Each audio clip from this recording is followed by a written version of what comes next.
And we're going live. 3, 2, 1, we're live. All right, welcome to Worldwide Slot Car Chat on Zoom, number 171. This is going to be the Slot.it Nationals episode because I'm pretty sure we easily have 2 hours of Slot.it Nationals related stuff to talk about.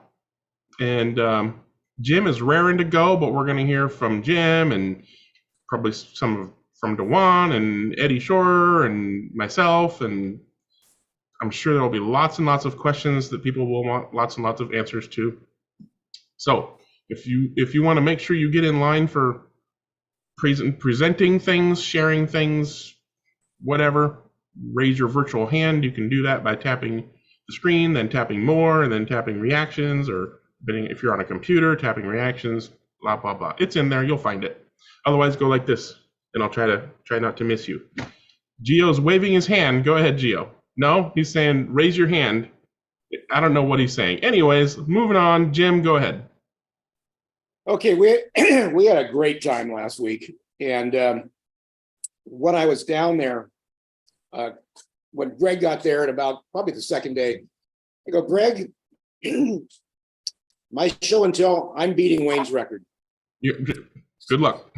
So I don't think I won't be doing that, but I do have quite a bit of stuff, and it's very little of it is race related for the actual race. I'll save that for something else. I really don't have anything prepared for that. But let's start my screen share.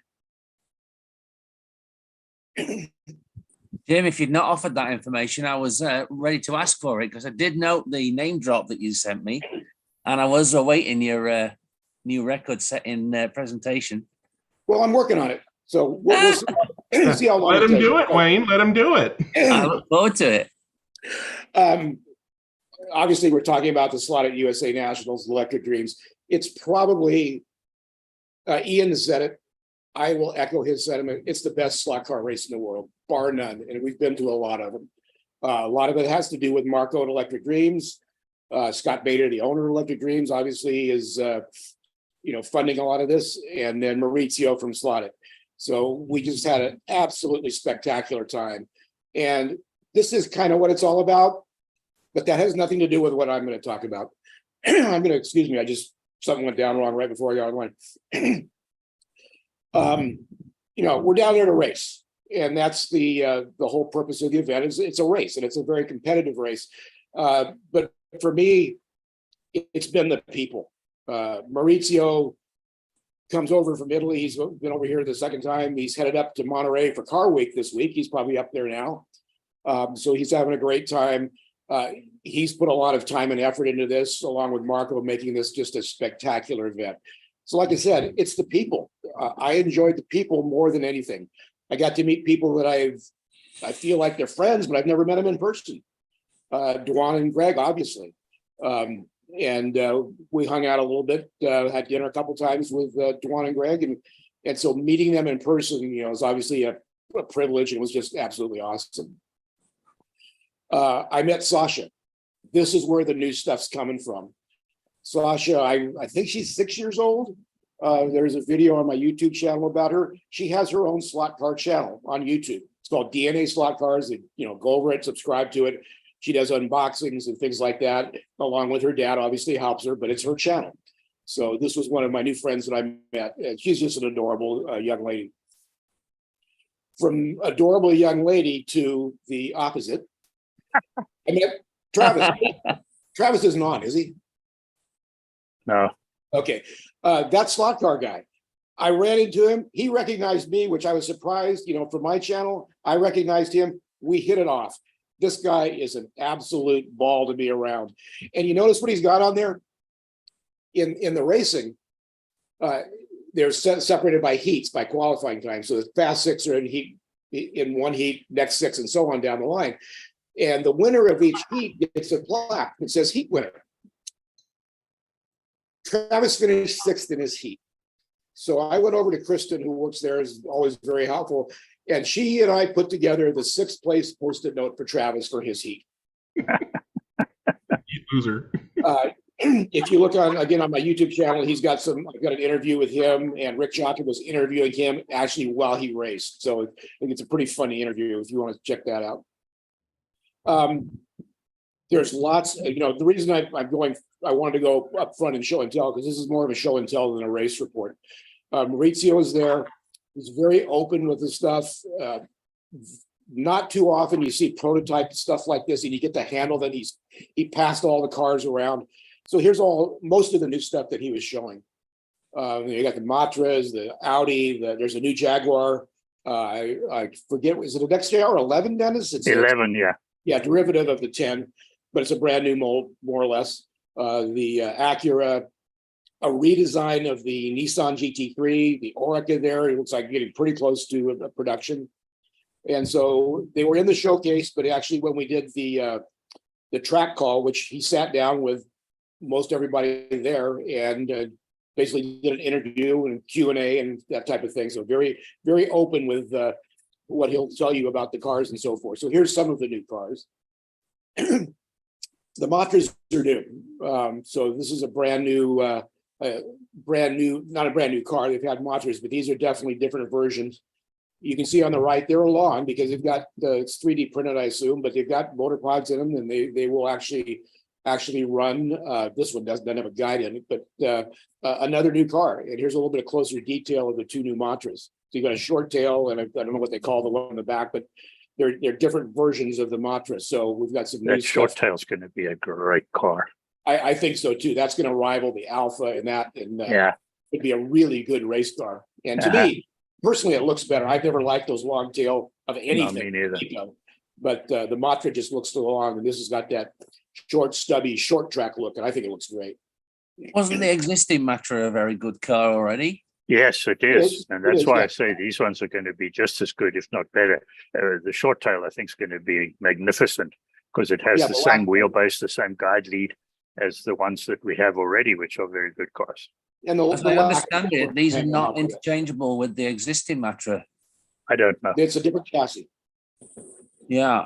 So I think the body shells won't interchange with the chassis and stuff like that. I didn't hear you.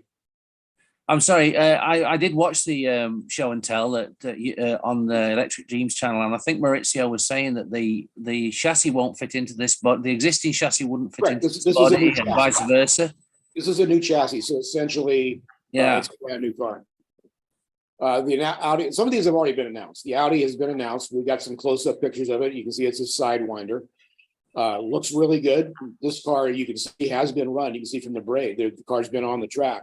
So hopefully we'll see these. Who knows? A lot of these are going to be next year, but some of them are closer than others. Here's a little bit closer detailed picture of the new Jaguar. So it looks very similar, but it is different. I would guess it's going to be on the same chassis, but I don't know that. If you watch the chat or the live interview with him, he also announced 2 new Group C cars for the future. And so these are upcoming. And so these will be the next releases from Slot.it in the Group C. So these are, not even in the prototype stage yet, I would assume, but some brand new stuff coming out. And do we think either one of those will be a new hot shot? I have no idea, Wait. I don't know. They're not even in the prototype stage yet, so we just don't know. He had the latest Chaparral. Ian is already trying to figure out how to make it go fast. But I ask a question about the Chaparral. It seems like every time I see a Chaparral, it's always white, with one letter. How many liveries do they have of this? Like, is this just white? The Chaparral 2F, I think there are 8 liveries, and they're all white, obviously. They have different numbers, and they have different combinations of the wing details, the scoops on the front hood, and it's just very subtle details scoops. Subtle details, okay. But they are unique. There are only 2 that are where all the aero details are identical, and that's the 7 and 8 cars that ran at Le Mans. Otherwise, every time they ran, they were different. Thank you. Keep going, Jim. So, did they, before we move on, did they always run with the wing? They always ran with the wing. The one that Maurizio released, the one that was the Sebring or the Daytona car, the first one that's already out there, actually has the wrong uprights on the wing, because the early ones had a very thin black upright. And I think from the second race onwards, they had these white, larger, more aerodynamically streamlined ones. Sometimes they had the red ends on the wing, sometimes they didn't. Things like that. Sometimes they had the mirror over the top and an outside mirror. Sometimes they only had the mirror on the top of the roof. All sorts of little details like that. Some of the cars had covered overhead lights. Some of them didn't. Yeah, this is the Targa Florio version? This is going to be the Targa Florio car. So it's going to have the 222 number, and it'll have the extra side mirror that sticks out from the top of the driver's window. It's just not on this particular model yet. This must have been crazy going through the downtown streets of Sicily, those little villages. Hap Sharp, who drove it there, said it was like, he said that driving that car around the Targa Florio was like riding a racehorse around a paddock. So it's kind of weird that actually they released the other version first, because for the picture that I've seen, this one with all these events is the one that I've seen most of the picture for this car. Yeah, sure. Than the first car that they released. I suppose he did it in kind of chronological order. Okay. Because I guess what you want to do is you want to actually make the car. If there are more openings on later cars, you want to make the one with the least openings first, so you can then modify the mold to make the other ones later. So you don't have to make a separate mold. All right, sorry, on. Jim. Okay, no problem. So we had the Oricas there, which I think everybody's seen those. The Acura is relatively new. It was just introduced recently, so he had a pretty close to me it looks like production. It's got the glass in it and so forth, so that could be getting fairly close. But that'll be a new entry in the GTP field, so that's very welcomed in our industry. But the big news, which nobody knew about until he uncovered it, was the Datsun 510. To me, this is just spectacular to have this. I know we have the sedans with the Riva slots, but I think this having the Datsun 510, and you can see how far along it is. He said it's definitely next year, no specific time frame, but it'll be a while, but it's going to be worth waiting for. Here's the chassis. It was a running chassis. He actually ran it on the track, so it's getting along in the development. It's going to be very somewhat similar to a Group C car, an inline motor. I don't know what motor it is, whether it's the DTM. It's the motor. 21K, the same DTM. one they use in the DTM cars. Yeah, that's kind of what I figured. So you can see the chassis detail. It's a great looking car. They've got the interior in it here, steering wheel, driver, roll cage, and so forth. So it's just a really good looking car. Supposedly the first release will be the BRE John Morton car. John Morton was there and did some pictures with Maurizio with the car. I was told that John just walked in and it just had, but I don't know if that for a fact. Dennis may know. No, I don't. But I think it was fortuitous. Yeah, because we didn't know ahead. We didn't know like ahead of time that it was a 510 that he was going to release, so we wouldn't have been able to. Yeah, nobody was Maurizio did. So Maurizio knew what he was going to launch. So yeah, but he didn't tell us, and we were the people who would have been able to get hold of John. I've got you. You think he knows it? I can't say that I knew, but I actually talked to him about a 510 last year at the Nationals when we were I sat next to him on the bus going up to the museum, and why doesn't anybody do the 510? He just kind of looked at me sideways, and that was kind of it. So I had an inkling, but I had no idea. So he is actually headed to Monterey this week to meet with BRE and Pete Brock to get getting the licensing and whatever they need to get this thing going. So he's in Monterey as we speak. That car now has John Morton's signature on it, of course. That prototype. Yes, that car does the prototype. Yeah. And he suggested it's going to be one of a series of cars. So just as the DTM is a class of cars, we These are good. hopefully can look forward to Slot.it putting out a number of other cars, which will be great to have that to be able to Under, race with. yeah, under 2-liter Trans Am stuff. Yeah, BMWs and Yeah. Alphas The obvious and Escorts and Cortinas And I Volvos. showed him and Volvos.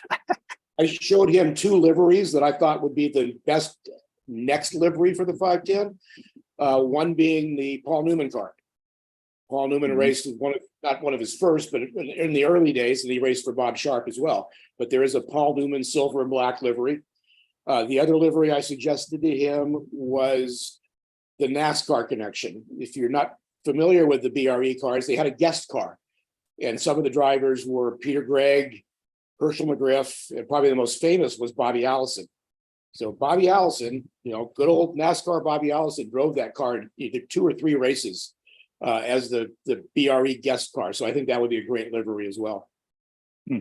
So they're not gonna release any more Japanese cars to run with the 510. So they're gonna go for BMW and Who knows? I mean, they may. If you watch his interview, he said if it sells well enough, they'll look at other things. But yeah, but I of course see. it's gonna sell well enough. I mean, Like Dennis said, he alluded to other cars in this series, and the obvious players are the Alpha and the BMW, but he didn't make any promises, and it may not be that far along in what exactly would or if be the next car, but he did allude to being a series. There was all kinds of cool cars. The new Nissan was the predominant car there, but there was a lot of really cool custom liveries. A lot of them were based on Nissans. The green one very similar to my green Jaguar. There were some of the old Jaguars there, and you had to run the Jaguar, old, I say last year's XJR10. You had to run it with side skirts. There was one in the semi-main, so it was not a slow car, but it was not the predominant or the car of choice for the quote fast guys. So there were a few there running, and they ran really well. KTLA, Marco put together a package or a promotion. KTLA Channel 5 TV station in Los Angeles was there on Tuesday. Did, I think, 3 live spots from the track to get some promotion going. So again, that's what makes this probably the best slot car race in the world, is all the stuff that goes on. We showed up at 6 a.m. on that day when KTLA was there. I showed up at 6:01 and there were already 15 people there. So it was, they did get people to show up for that TV event. Yeah, it's great. It's online. You can check it out. Yeah, that was the Tuesday before the race. Yeah. The pink car is my buddy Kiwi Mike Andrews from San Jose. The blue and orange car was built by John Roberts for Paul Hendricks, another Northern California guy. So there was one heat, which this was it. There were 4 Northern California people in one heat. I'm waiting just the blue and yellow one. These are, I don't have a picture of Greg's car. I'm sorry, but these are 2 of my favorite cars. Just absolutely gorgeous. A Mazda and a Nissan. I think that's Mark's car on the right. I don't remember whose car. Yeah, the bottom one, the Monster. I don't recall who the other car, the Mazda, but that's just gorgeous livery, well done, wheel inserts well done, and so forth. So there were some great looking cars there. There were some cars that didn't race that were great. There were 2 racers from Mexico City that came up. That's their information on top, Green Hornet Racing. And this is a handcrafted car. I'm doing a video on this specific car. It's all handcrafted with beads and just, nothing to do with Group C, but just a totally gorgeous car. And again, that's what this race was about. We made friends that we would never normally meet in person. Just a few little things about the race. I'm not going to go into an actual race report because I didn't do that good. But other than that, the controller of choice was probably the Falco. I think most people had the Falcos. A lot of the fast guys in the A main are using Third Eye, which I use also. So there's all kinds of controllers. There's the True Speed controller that Todd uses, and some of the other guys. And I think one of the other A main drivers was using it. Yeah, there were 2 True Speed Apexes, 2 DeFalcos, and 2 Third Eyes in the top 6 in that A main final. Which means there's not one controller that's the holy grail of controllers. There's good controllers all over the board. Yeah. From about a $200 DeFalco up to well more than that. Let's just say some of the Third Eyes and so on. So you don't have to spend a ton on it. There was some interesting Which controller did win? Ian Douglas was running with a third eye Eclipse. There were some new interesting things in the pits. Electric Dreams is a warehouse-ish type building with no air conditioning. The doors are open. Fortunately, it was not terribly hot. It was probably in the low 80s most of the week. But it does get warm and muggy with 70-some people in there. So there were cool suits being used by some of the drivers. They've got these battery-powered fans. They clip them on just like their controllers, and they blow air right up on them. So some kind of ingenious things going around. As well as That's funny. As well as coolers. Yeah, you can aim this anywhere you want it, and I'll just leave it at that. And notice that the controller has a little thermometer on it as well with temperature and humidity. Somebody asked on the live broadcast, what's that magnetic thing that a lot of people are putting on the bottom of their cars? So I use one. It's a heat sink. It's made by Dennis and sold through Electric Dreams. I'm not sure if that's the only place, but it's sold through Electric Dreams, and it's a little heat sink with a magnet on it. Just pop it on the bottom of the car, put it on the car between heats, and it helps cool the motor down. So a lot of tech and just stuff that you may not. I don't use it at my local races because it's not a big deal. But I have a pit man here at this race. I had somebody pit my car, so he can get that cooler on, leave it for about almost a minute and a half, and then I'm ready to race. So a lot of things that are going on you might not need. Is that making a difference that's noticeable? I didn't notice it, but it does make a difference. What it does is it helps to pull the heat out of the magnets. So it gives you slightly better brakes in the long run. Yeah. We know that cooler magnets make the car faster. In RC racing, we used to have a device that clamped onto the motor. One of those, I think it's a Peltier device. Yeah. And cooled the magnets. And we had cold magnets when the car went out on the track, and it made a noticeable difference for a lap and a half. And sometimes that makes the difference. So all this little stuff can add up. So you do it in a big race. Sorry to interrupt. I bought one of those coolers while I was there because when I pulled my car off after just, I don't know, maybe 10, 15 laps, the motor was very warm, and I'm not used to motors being that warm. Sure, it was warm there, right? But I'm like, if I do, 20, 25 laps, 6 heats in a row, by the last heat, that motor's going to be toasty, and that's not good for anybody. So I figured might as well cool it down. You see, some of us found that quite incredible to witness because we stick a motor in a car and run it for 6 hours. Same goes with the lubrication, and we saw people applying lubrication after every 3 minutes of racing. We were looking at that agog, really. Yeah, I didn't do that. So some people did, some people didn't. I don't lubricate every time. I do put some brake juice on every time, but not lubricate. I do that. Yeah, I did the brake juice, and I don't do brake juice in a club race, but I did it at this race. So, like I said, there's a few things that we did for this race that we don't necessarily do all the time at just a local club race. Qualifying day was Saturday. The first thing you had to do was go in through the room of doom and let Marco take your car apart and make sure it's legal. So he checked quite a few things, primarily the ride height. He put a 3-letter code based on your name on the front of your car so they could identify the cars and pull them out as you came up for qualifying. And they put the cars in groups of 6 after qualifying. And so they knew whose car was whose, except for mine. When I went in the tech room, I go, Marco, you've got 2 persons with the same 3-letter code, kind of like the 3-letter code you have on an F1 race. So mine was ROS. I go, Marco, you've got 2 guys with the last name of Rose, and they both have the same 3-letter code.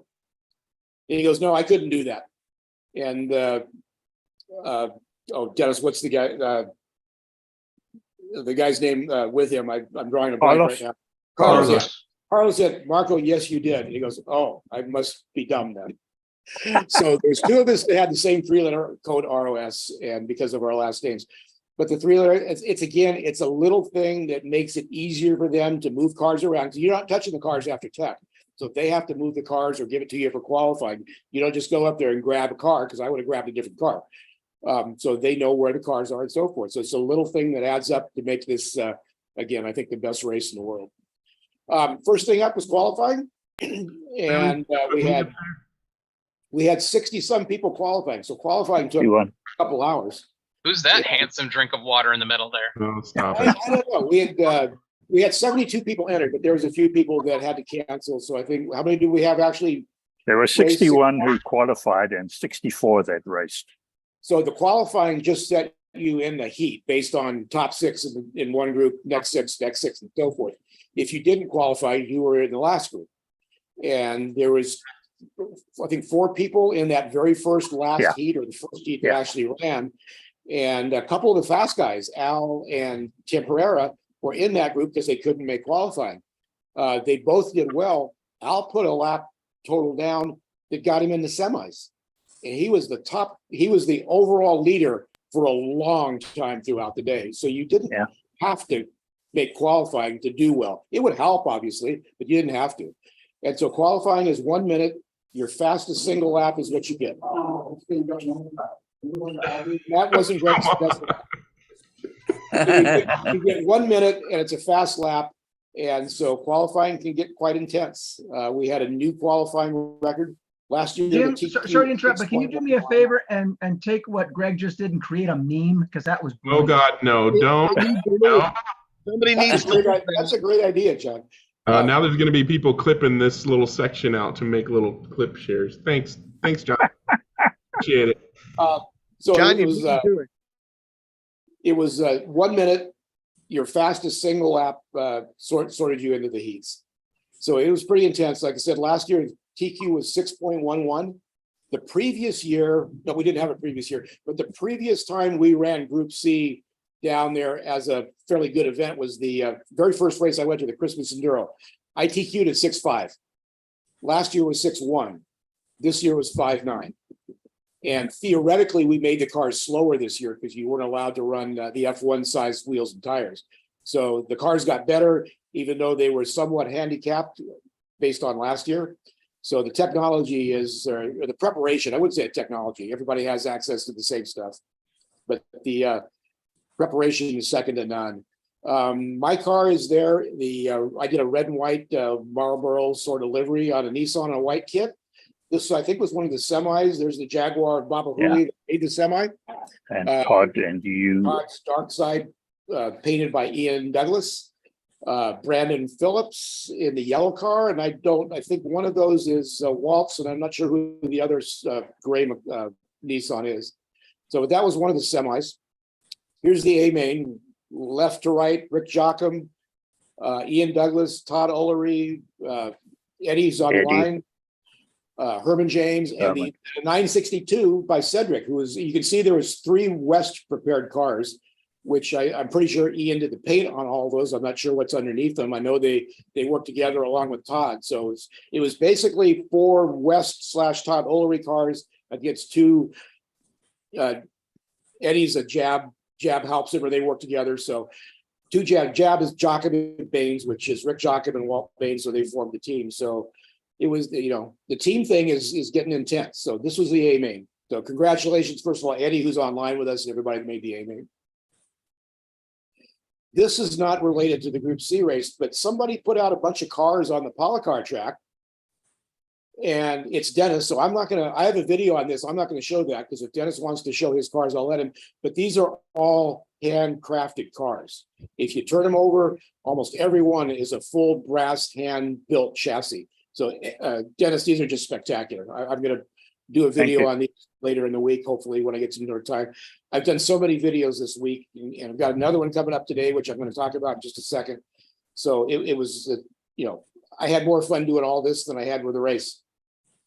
This is the new Polycar track down there. It's 6-lane. It is now functional. There's going to be not so much landscaping, but there'll be some painting and so forth going on. So it'll look a little bit nicer, even though the track itself is fine. The driver's panels are here. You see on the bottom. You go down that straightaway from the blue lane where the controller station is up under the tunnels. It's an uphill into the first corner. So that's the direction of the track. Now, when we were down there, they said they were going to name this track. And, there was a ceremonial naming. And I asked Dennis if I could do this. He said it was okay. So thanks, Dennis. And I'll just play this video. This will be on my YouTube channel later this afternoon.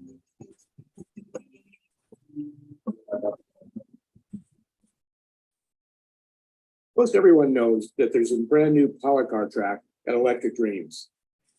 Maurizio Ferrari, the power car, took the very first lap in the brand new Datsun 5. Don't crash. Do you make that? After Maurizio took the first lap, there was a real surprise to most everybody. Something that the owner and myself, we discussed the name of this track, and we want to make homage for somebody who's very special for the hobby, and somebody who's very special for us. A guy who's always trying to help us back and forth, and he worked a lot on this track too. So we want to name the track Samson Raceway. Yeah.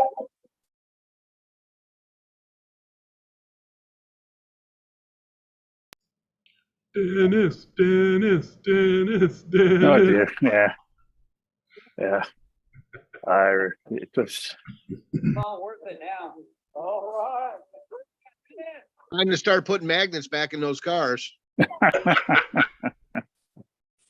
So was it a surprise, Dennis? Absolutely, I had no idea about it. And you Yeah, built for- something yourself almost, yeah? Say again? And I guess you actually just about built the thing yourself. Not quite. I mean, I did all the way. Oh, that's just me taking the lap.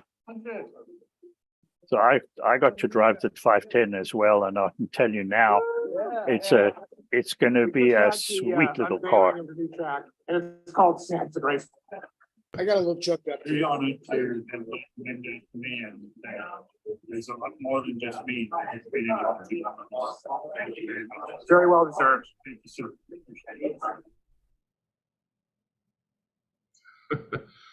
I'll be sure and put a link to that video in the description later so that people can watch it without all the stuttering. Thank you, Jim. That's wonderful. You're welcome. I have a That- good that record goes- of it now. That goes live at 1 o'clock. Okay, Now, excellent. I said that I raced, and I did okay. Could have done better. I had a car that was capable of making the A main, but it was a little too hard to drive, and the driver didn't do as good as he could have. So I ended up, I actually, after the heat races, I was 7th. And then I went into the semi, and I made a change that was for the better lap time, but not for drivability, and I ended up 12th overall. I was last. Made it all even better. So, but I found a new calling. When I was working with Travis and got to know him, he said, "You want to help me on the mic?" And I go, "Absolutely, let's do it." So I grabbed the mic and I became a whole nother person. And in my second slot car life, I'm going to be a broadcaster. He did a wonderful job. Oh, Yeah, Jim, absolutely. Jim, you look just like Chris Economaki. No, he did a fantastic job. He really did. My expectation, maybe because my wife was watching. Love you, Olivia. Hi, honey. Yeah, the car was ready. I must thank really Rick for giving me a car that was just perfect. So yeah, I told Marco I had more fun doing announcing and stuff like that than racing. And I might even come back next year and just do that if he wants me to do that. So it was a, great meeting everybody like Greg and like Dewan. And then Sasha was just amazing. Travis was amazing, meeting those people that I'd never met. And then working with Travis on the mic. And if I'll plug my channel, NorCal Slot Car Scene, there's to me, a hilarious video with Rick Jockum and that slot car guy. Rick saying, he's driving my car and he's about 4/10 faster than he was with his other car. And I mentioned to Rick, that means he's doing good. Rick just says, no, he still sucks. So anyway, I had an absolutely great time at the race. Like I said, the best time I had was not the racing. So I don't think I broke Wayne's record. And that's it for me. That's brilliant coverage. Thank you so It's much. 38 minutes, and I started a little in, so I've got 20 more minutes. Wayne, what do you want me to talk about? I think Jeremy might have a question, or did you just leave your hand up from before? No, but mine's a different topic. So if we want to Okay. let's continue the other topic. Okay, well, I'll do my So before maybe we go ahead, just one comment, short comment for Jim. So you mentioned 3 or 4 times the best race in the world. I mean, US and the world is not the same thing, huh? Oh, it is. the best race he's been to in the world. Yeah. It was a great experience, and it's a different kind of race than the Oxygen 24 Hours or the NSR Worlds or whatever. It's a different kind of experience. But yeah, that's subjective, and Jim can have his subjective. What I mean by that, when I say it's the best race in the world, it has very little to do with the race. It's the best, obviously I've not been to some other races around the world, but it's the best event/race I've ever been to. Between Maurizio sitting down and talking with everybody, having full live commentary, having 8, I forget how many cameras they have in their life. I think it's 8 or 7 or 8 cameras. This year we had the commentating, which I was able to help with. The tour of the slot car museum, the ambiance, having all the parts there. The race aside, it's the best slot car event I've ever been to, or the best, let me say, toy car event. I've been to a lot of big RC races, including world championships, and this is second to none. Yeah, I think the broadcast made it quite a different experience especially for viewers. It was a much better experience for viewers this year than it was last, although we thoroughly enjoyed it last year. The thing that made the difference this year was the people with a microphone in the hand. The fact that they could see the YouTube chat and respond to questions that people were posting there. And the fact that, it's more and more interesting the more people you know. I was watching it with a small group of individuals. We actually opened the Zoom chat, this chat. I thought that might have been what I saw. yeah, that's what you saw. There was on the Sunday evening, there was a very small group of us that joined the chat, in and out at different times, different people. And we were all poking fun at you and one thing and another, laughing at the motor coolers and the over lubrication that we thought we were seeing and things like that. And how different the scene was to what we were familiar with, and all sorts of things like that. So yeah, there was a dedicated hardcore, and it was great to have the commentators. He's asking about ideas for next year. It would be great, and I think he's working on this, is being able to have segments that are pre-recorded cut into the broadcast, maybe between lane changes or between races. I'm going to talk to him. I'm not sure how possible this is or practical it is, but it'd be nice for the person with that roving mic to have a camera with them. Because I interviewed Eddie during the race, but it was just Eddie and me talking voiceover. It would have been nice if we could have had a camera with that mic, just like they do in the pits that any major race, have the camera and the on-camera person being able to talk and you see who he's talking to. And so he's always looking for better ways to make it better. And so I've got some ideas, whether or not they're possible or feasible, we'll see. He wants to have a dedicated victory lane instead of just that little X he had there, make it easier. So all kinds of stuff. It'll be better next year. Next year, it'll be the best race in the world, bar none. All right. Carson, I was watching comments on that. We don't have time for everything. Carson, what did you want to say?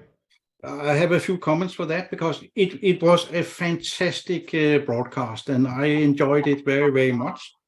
But there are more to have because the lap counting system is able to provide all kinds of statistics while you race. And I heard you discussing the end result. It shouldn't be a question. The system can post that on the internet the second after the race is done. So I think we should talk a little bit to Marco about that and have the web part of the lap counter system up and running as well. That said, it was a fantastic event to watch. One of the things that really made a difference, I have done a few video casts from races, but usually I'm then both the broadcaster and the race manager, and that's a bad idea. It's a really good idea to have dedicated people to handle the broadcasts and doing the interview. So kudos to you. That was an extremely well organized event. Thank you for that. And Jeremy, sorry, can I just jump in while Karsten is there? Kudos to Karsten for all of his support to me for getting the Polycar track up and running. I think I might have mentioned it earlier, but the LapMaster system that we bought from the local distributors was intended for use with a dead strip, and we decided to use a DS light bridge, and Karsten provided all of the necessary technical support for us to make the modifications to the PC boards inside LapMaster and to get all of that up and running, including a last-minute panic from me when I could not get the middle 2 lanes to count, and he finally pointed out that I had made a pretty stupid mistake in the way that I was working with the system, and I managed on the Saturday morning to open it up and swap over 2 wires and got everything working perfectly. So thank you very much for that, Karsten. You're welcome, and I'm pretty sure I didn't use the word stupid. Oh, jeez. All right, what did you want to ask, Jeremy? Which is the name of the system again? Because, I mean, for... LapMaster. Okay. So I've never been to one of these events. This is the first time watching it, but it looked like there was a lot of time in between each heat. And I was sitting there with Wayne, and you kind of realize how slow time is when you just have to listen to Wayne. So how come there's so much, I'm just kidding. How come there's so much time in between each heat? It almost felt like some points there was more in between time than there was actual race. It was over, and then there was a long wait to get back to the track. And then, is that normal? Between the lane change? I think all of it. It just seems like there was a lot of time shuffling back and forth. It's like you guys could have been up to the line racing already, and we just had more action. Yeah, that's analog racing for you. Analog racing. Yeah, I can say one thing about that. They're They're 18-minute races. It's 3 minutes per lane of the 6 lanes. So it's not a lot of time to be racing. And he put out a schedule of when it was, they thought how long it would take for each of the races. And then he kind of extended that, and it turned out to be so much extra time that he provided, he started cutting it back some. So we were kind of trying to be flexible. A couple of racers were out in their car resting and had to be called out to be able to get back to the driving panel in time to start their race. So it's a little bit difficult when you've got over 60 racers that you've got to get lined up and prepped. So that, in some cases, that's why I think there was some delays between the different races. There's also a short period at the end of each heat race after the 6 stints that you've run, where the actual lap distance or the actual segments on the track have to be recorded. Because the LapMaster system does a very good job of estimating that, but it's not always perfect. So you want to be sure that you get the right ones. So all 6 cars have to be logged back into the system in order to get that. So that takes a minute or two. But yes, I agree with what Eddie was saying. Sometimes there was a little bit more, and if we really wanted to push it, we could, and we did at times, because we got to the point where we were ahead of schedule. By the time we got to heat number 7 or 8, we were actually ahead of schedule. Well, personally, I fell foul of that. I was just gonna say it was a full hour ahead of schedule. I posted on my Facebook a link to the live feed, and I said, "Oh, I should be on in about an hour," and then like 5 minutes later, like, "Oh, crap, I'm on right now." And that's exactly how it happened to me, because I decided I wasn't going to watch the earlier semis. Sorry, not semis, the earlier races. And I particularly wanted to be there when you were live, Greg. And I tuned in what I thought was 15 minutes earlier, and you were already underway. Yeah. But you used 2 minutes lane change interval, and I now talk with only use 1 minute. Oh yeah, the lane change interval we run at 2 minutes because we still allow everybody to change their own cars and do an inspection. I mean, we could shorten that time. And in between heats, we did not have an automatic time set for that, which we could have done. But with the logistics of the fact that the pit tables are all outside of the building, not inside where people can hear it, and there's no communication yet between the race control and the outside area where the pits are. It does take a little bit longer to rally everybody for the next heat. Yeah. Lots of options there. Dewan, did you have There's a big gap between the heats and the semis, because after the heats, the 12 semifinalists were allowed to take their cars, make changes, and then retech them. So all 12 cars had to go back through tech. So that takes a little while. And what I mentioned before, Marco is talking about canned spots, pre-recorded spots to go into those gaps when there's really nothing happened, to make it more interesting to the live view on YouTube. Yeah. So Can I ask another individual to chip in? I'd like to hear Dewan's story of the weekend, because thank you, Wayne, for that segue.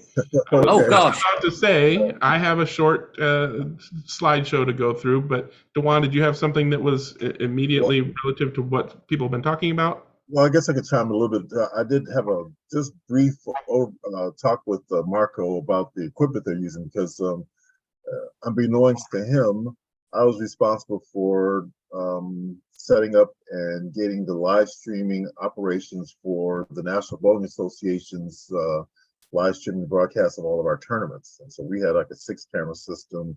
And what we did also was we set up a lot of pre-recorded commercials and things for our sponsors and things like that, to insert those downtimes and stuff like that. So I can kind of give them some hints on things to try. The same equipment, similar equipment to what we had, not the same, but similar equipment to what we had. And so I was very familiar with what was going on, what he was doing, and I could probably give a few pointers of how we went about doing it. There you go. Tell Marco to call Dewan. All right, it's my turn. I'm going to do my picture, and you guys can interrupt me like you normally do. Of course, now I got to switch. And then my turn. And then Eddie. Yeah, I'm going to try to be quick. So let's just get her done here. So there's me in front of Electric Dreams. Yay, I'm here. This was during the track call where Marco was interviewing Maurizio, and I decided to sit off camera. As Jim mentioned, we went out to dinner, and here's a selfie with the group. We got Jim and Ian and Joachim and Maurizio and Dominic and Herman. And Travis and Dewan, and I forget his name, but he was in the top 6, I think, right? Well, that's Todd. Todd O'Leary. I'm terrible with names, so forgive me. First, picture. It's okay, Jim. Picture of the new track from the driver's stand. I didn't get to drive on it, but it in person it's better than I thought it would be based on the track plan. But again, I didn't get to drive on it. There are some R1s which don't bother me, but I know I bother some people. Black Lane's going to be tricky on that track. It's going to be tricky, yeah. This is, I posted videos of the slot car museum and the real cars and the slot cars and the vault and stuff. This is the vault. It's legit. They have a legit vault door for this thing, but it's basically storage of all the extra because they purchase multiples of everything to try to get the most perfect example of everything. So in here are all the extras of everything, and there's storage places all around LA for everything else. I had to take a picture of a heat. This is Travis's heat, and of course I had to get some pictures of driving faces. There's Travis's driving face, and there's Jim's driving face. Ha ha! Back at you. And Cedric. Yeah. And Cedric, yeah. Had to get a picture while Maurizio was in second place before he got knocked down by the top other 10 racers. Unfortunately, I never got to the top 12 because of technical faults. Here's the top 6 doing their final race. No, was that not? No, because Walt was in there. You're right. That's the semi. One of the semis. Yeah. That's the even numbered semi. And of course, the winner, the podium there. And I had to take a picture of this because when this was racing around, I'm like, that looks like the Mystery Machine because of the color choice. And there's my car with my GAU sticker on the front. I'm going to leave that on forever. I might even leave the lane stickers on there. And I took a picture of the bottom to show braid wear because somebody was asking me about having used tin braids. And I chose the braids because that was the thinnest braid I had on hand. And I really didn't feel like buying a whole nother meter of some other braid just for this event, but the car ran great. And here's their media station. So yeah, there's like 8 or 10 cameras, and it was anybody who was watching live saw them cycle through the cameras and all that. And yeah, impressive little media station there. And it's selfie time, so I got a selfie with Dewan, and a selfie with Jim, and a selfie with Maurizio, and Travis. And Mario, he was my pit man for when I was up racing, so thank you to Mario.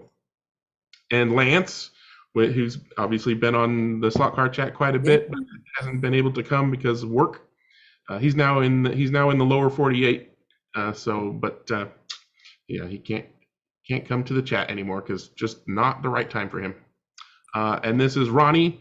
He was one of the people who bought the GNS tire grinder from me. I brought a kit for Dennis to have fun putting together and give me feedback on, and I brought an assembled unit to show people and have them ask questions and maybe get some feedback to help me improve it. And he was like, "Can I buy this?" And I'm like, "Yeah, okay." So I sold him my GNS tire grinder. That's pretty much it for my pictures. Anybody want me to circle back on anything? Hey, Greg, did you end up having any problems with your controller in the start, or did the update take care of that delay for you? I did not use an SCP-3, and I hadn't had time to test that prior to going down for the event, so I just used my SCP-2. I did have my own controller problems, though, and I'm going to rant against Electric Dreams and every other racetrack that uses only 3 bolts for controller hookup. I burnt my controller out hooking up wrong because I was in a hurry switching over lanes during practice. See Dennis. Dennis, help him out. I did, but only after the fact. I mean, the device. I mean, I get that that's the standard, right? And pretty much anybody can go race at any track with any controller because they all use those stinking alligator clips and hooking up to those bolts. But I've lost count of how many times I've blown my controller, plus the times other guys in the club have blown their controller, blown brake pots, come on. End of rant. Please put in something. I will make an adapter for it. I don't care. I just want to. All right. So what do you want to put in? Do you want to put a 3-pin plug? And if you want to put a 3-pin plug, do you want a European one? Do you want a British one? Do you want an Australian one? Do you want a New Zealand one? Do you want an appliance plug? I get it. Take your pick. Go ahead and leave. Do you want an XLR plug? Do you want 3 banana plugs? Do you want them on you. Stop. I get the point. That's a very, very well made point. But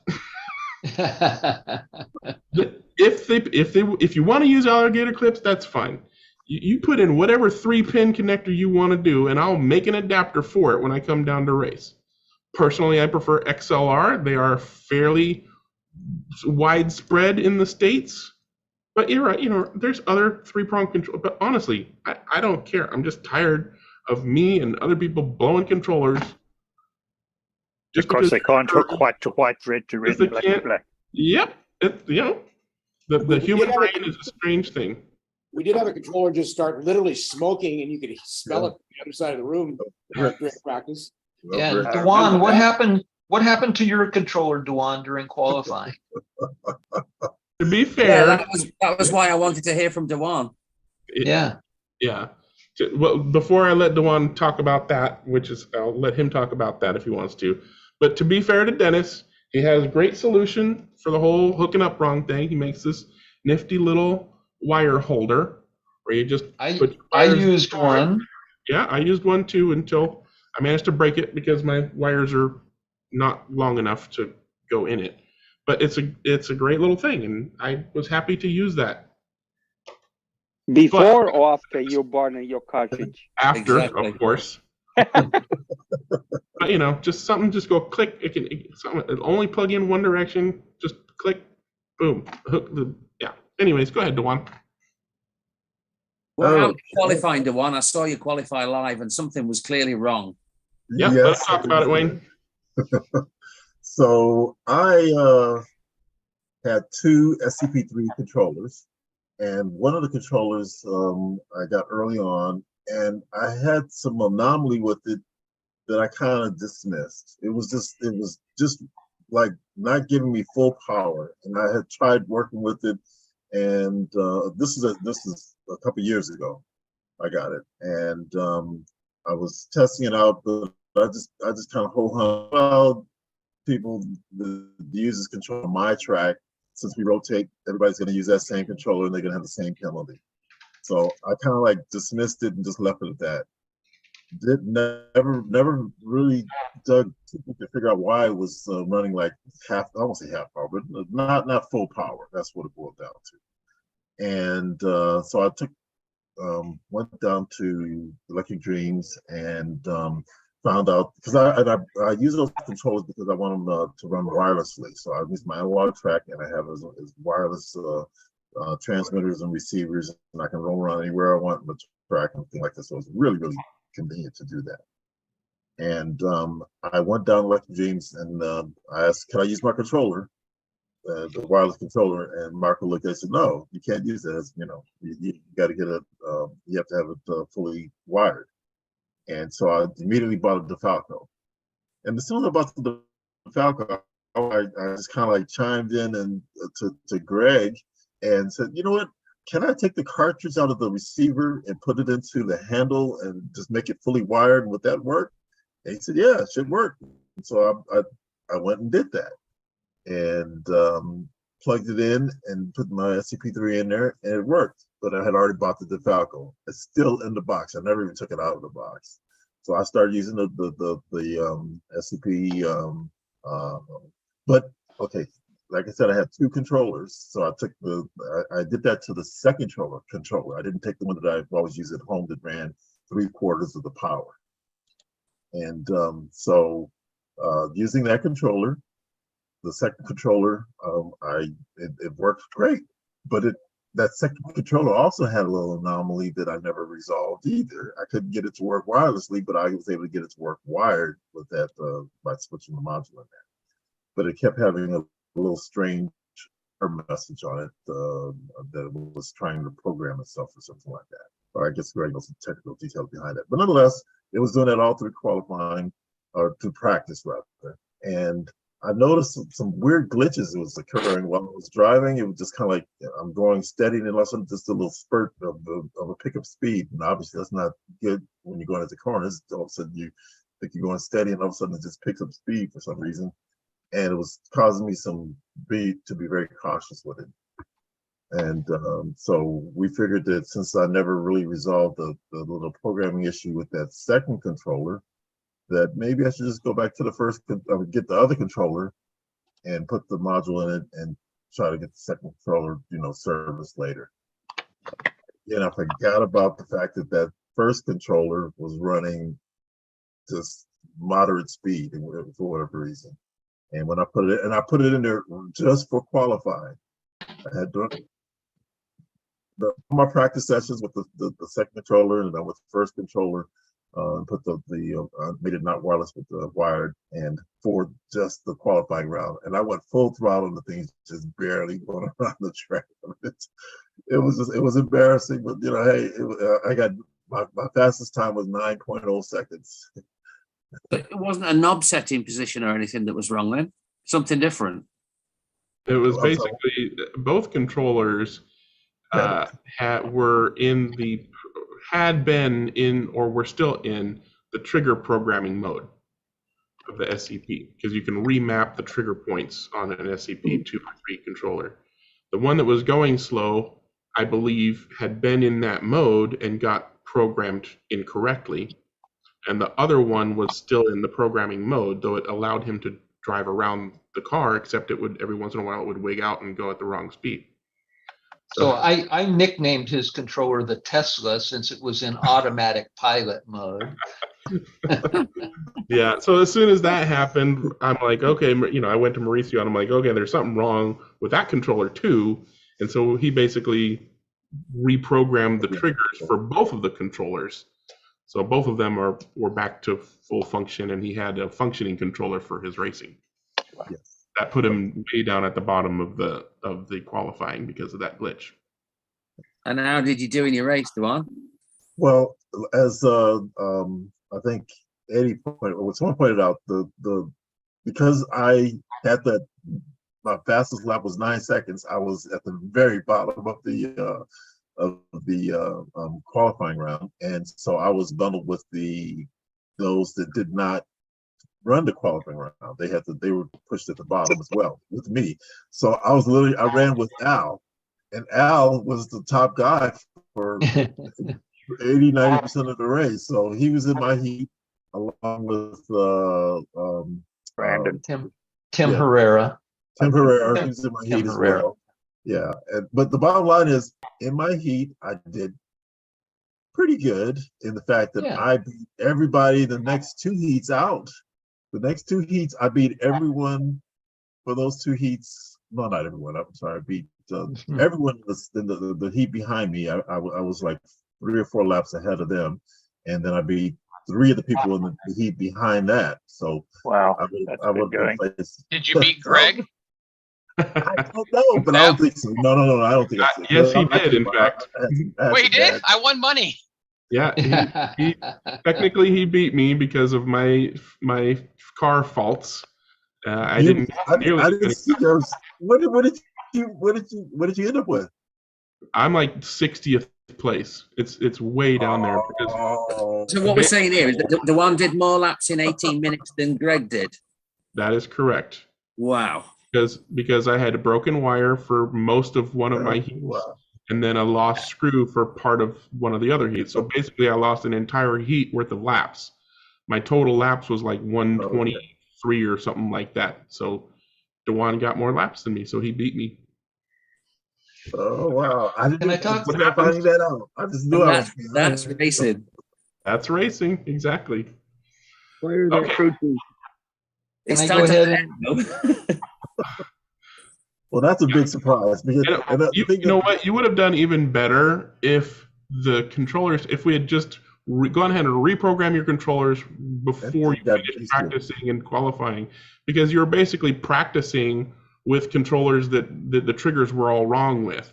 You never really got good practice to begin with. Yeah, so then you basically had to just reset your controller knobs during your first heat of racing to try to get the car going around, reliably. But I did Greg, better. I've got a Zoom I'm going to have to get to. So okay, let's let Eddie do his thing, everybody. All right, go ahead, Eddie. Yeah, thanks, everyone. For those that don't know, I do live in Southern California in Los Angeles. So I'll give you my take on my experience of this race, which was I do a lot of racing with a lot of different groups. But this one was really very important. I have a little bit of a reputation to live up to at Electric Dreams because I've done pretty well there in the past. So this time I went every single day of the week leading up to the race to really try different things. And the car that I ended up running at one point, Walt and Rick, who were top racers there, we nicknamed the car the evil car or the devil car because we just could not get it to work. So before I get into showing you a little bit of the car, I want to show you that another thing that I got last year when Mauricio came, I presented him with the real license plates from my 1969 Mini that had the license plate was what we call a vanity plate here, and it says Slot.it. And so I gave him my license plates, and he really appreciated that. And he returned the favor this year by giving me this prototype. Wow. Ooh, lucky. Oh, yeah. Yeah. So I'm really quite happy to have this. And it is the whole running gear is underneath it. It's a fully running car. So I was really happy about that. So as far as the race goes, I think Jim was mentioning that we kind of were separating into teams in a way. The person that Greg had a hard time identifying was Todd Ullery, who is considered the best car preparer now at Electric Dreams. He does exceptional testing. He always brings this thermometer type gun that reads the temperature of the track in different locations throughout the day so that he would know the temperature, and tested tires related to that.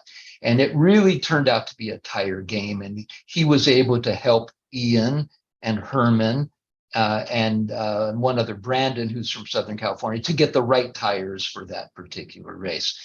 I, on the other hand, was hanging out with the Jab group, who is Rick Jockum and Walter Baines. And Walter is kind of like the patron, you could say. He really helps sponsor the racing, and I'm lucky to be a beneficiary of that. So as far as having some good tires, I could go to him and get some good tires. So since the Jag XJR10 was put out, people were thinking this was going to be the next best car to use, which is the Jag XJR12, because we did not have to run the skirts and we could run a wider car. And so I'll take the body off and just point out a couple of things here. The numbers on the motor is all listed on all of them. Since they were handout motors, we could purchase up to 3 of them. Most of us ran the 2 weights to help settle them down. We ran this modular gear. The pink one's a 23 tooth gear.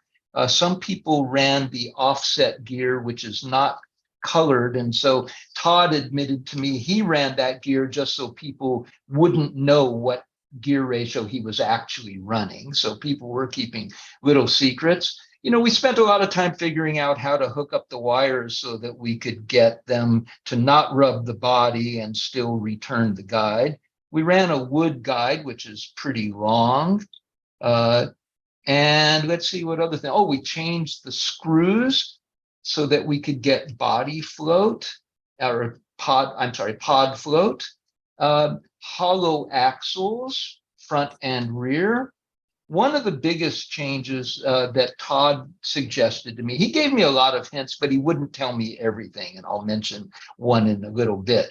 But he suggested, he thought the best thing I could do, which was legal, was to take the spherical bushings from the rear pod on the Slot.it and put them in through the bottom.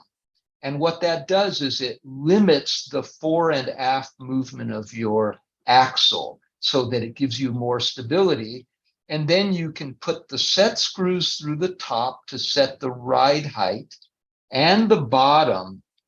And he suggested, after you put in those spherical bushings, to glue them into place and then remove those screws so that you don't have the friction of those set screws on the axle. So every little thing to Todd made a huge difference. Because I'm such a lousy car preparer, and Dennis well knows that because he's helped me many, many times, I set it up as best I could. I tried to glue in the bearings. One crash and my bearing dropped down. I couldn't figure out why Evil Car was not handling. Here is Evil Car, by the way, which I take it back because it did serve me well. But after those, He made Evil Car. yeah, for the formerly known as Evil Car. So after the spherical bushing dropped down, I decided I'm going to use the set screw, and I'm going to just oil them and leave them in place, the set screws up and bottom, so that I could not worry about that. I see a question there. Yeah, is your axle actually running in the spherical bushing, or are you just resting the axle on the top of it? No, it is moving. It is moving in there. So you're running inside the bushing? Yes. Yes, inside the bushing. It is turning around. That's you. correct. Yeah. So this one you see has a little bit, this was my race car, a little bit different in that I used NSR brass screws for the pod and the body as well. And that's, again, a recommendation from Todd, who said, you're going to want to run the NSR brass bushings because they're heavier. Those heads are going to pull down the car a little bit more. So those are the kind of little details that made a bit of a difference. I chose to use really long, soft braid that set down very nicely. Again, a hollow axle, you can kind of see there. I also used a hollow axle on the front. This is a Nissan, which was the car of choice. And this is a car that I had run in the Far Out Club since the first time they first came out. And I've done very well with this car. So I knew it was a pretty good car. I never went through the hassle of flattening the chassis. I think most people did. This is the only car, my Jag, the only one I've ever flattened a chassis on. So fortunately, it was flat enough, which is my philosophy on cars, good enough. I just try to rely on driving when I can. So this was the car that I ran. Let me think if there's anything else I can tell you about it. Boy, it was tough competition. That's all I can say. It was a decent running car. It handled well. Oh, the tires, that's the main subject here. I had a very good set of tires that I borrowed from Rick Jocham, who ended up getting second in the race. They were wearing down, but I think I could have still run them for the final, but I just made a decision I'm getting into the semis. Before I went into the main, I talked to Walter, who I run with. That's why the jab is on the spoiler. And Walter said, look, I didn't make the main. He said, my tires are great. They're the same ones you're running, which are air wheels with NSR super grips, not ultra grips. He said, why don't we just put these on your car? He said, we don't know if they're going to work the same, but he noticed there was a slit in my tire right in the center. And he said, this slit could open up and it could be a problem.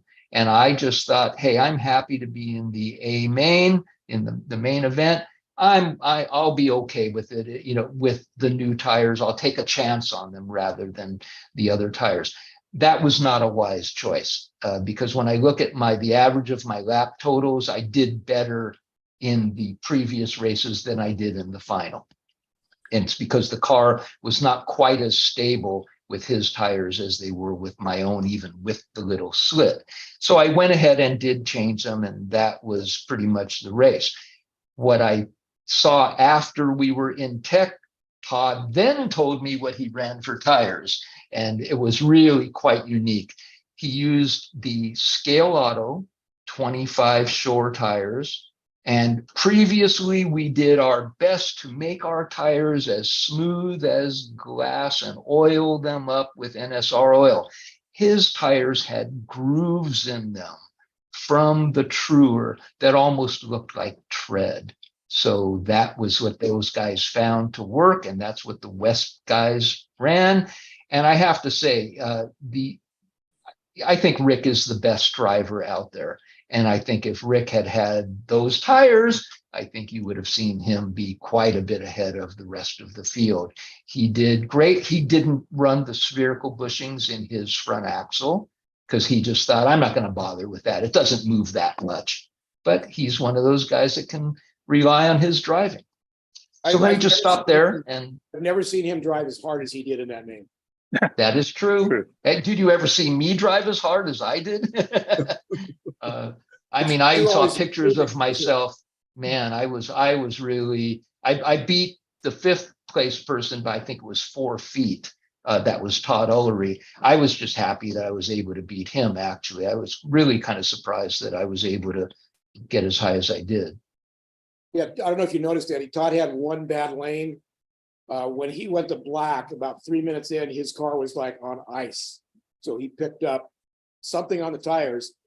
And he did have one bad lane, but I have to say, I did not notice Todd's race while I was racing, except when he was on my tail by 2 feet. So this little tread that we're putting in, they must have kept reapplying that with the truer because I they think smoothed out on the wood track, no? I think that they didn't wear down that much. I think that he trued them in a way and he kept watching it to be able to get there. They're not exact lines. Those AS25, those Yeah. AS25 tires are not easy to grind, and it's very difficult to polish them to that high level. And I've seen Todd do that before. That he's used the Slot.it G25s, which are similar, and also run them in a condition that you would not run an NSR tire, meaning that it still has the grinding marks on them, and have plenty of grip. So let me make a correction. They were slotted G25 tires, not scale auto. I okay. misspoke. That's what earlier. I heard too. Yeah. But basically what they they were were slotted. doing is truing them and not, I usually polish them to get that nice sheen or whatever silicone look. And they were not doing that. They were running them basically out of the truing. Yeah. I've been doing that just because I'm lazy. Yeah, So- I tried G25s on my car in practice, and I just had too much grip. The car was falling over. I couldn't drive it. But those guys obviously can handle that amount of traction. But I ran with Ultra Grips eventually. I wanted to ask Jim, were you not privy to the tire secrets of West Boys? No, I did not ask. To make a long story short, I'm kind of in the middle. I've raced with Rick Jocham for 12 years at HO, and I'm kind of aligned with Rick and Walt, and I'm happy to be that way. But the Ian and Herman and Todd, they're up in my area. So I've gotten some things from each of them that I'm not privy to share with the other, and I'm kind of in the middle, and it's tough. Yeah. It's tough. And so the fastest tires that I ran all week were magnesium non-air wheels with Ultra Grips. And that was the fastest tire that I ran. It didn't seem to work on race day, so I actually changed. But that carried more corner speed because of the lack of the air channel. And Eddie, did you run on the tires that you ran? Did you have foam inserts in them or not? No, there were no inserts. I ran No, inserts in most of mine. Mhm. Yeah, me too.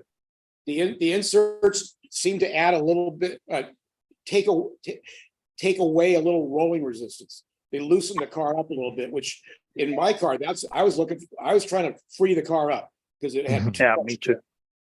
And it's just that ultra fine line of having the forward bite and the rolling, the least rolling resistance, because these are very limited power cars.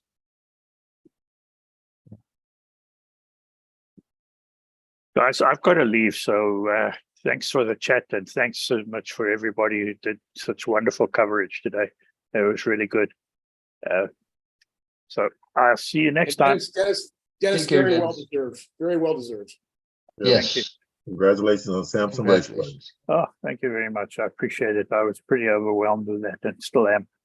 But Yeah. all right, I'll see you next week. Okay, great. See you, Dennis. Can I say something about tires? Or Sure. sort of asking a question? I don't usually race this kind of cars, but we race the 124 scale BRM cars. And one of the key points there is that the tires has to have what you call a toe in. So they are not cylindrical, but you have to grind them to have a little bit of curve or Conical. conical, Stagger. exactly. Stagger. And one of the guys in the club is a master in 3D printing. So he has created something for the hoodie. So we have a screw here that can change the angle. Yeah. And that has turned out to be very critical for the cars we race. I don't know if it applies to your kind of cars, but have you ever considered running with conical tires? So I I can can see- answer that. I did Oh, go a ahead. race.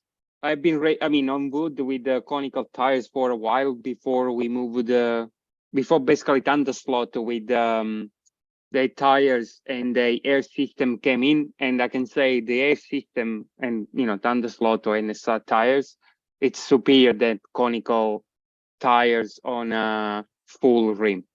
Okay.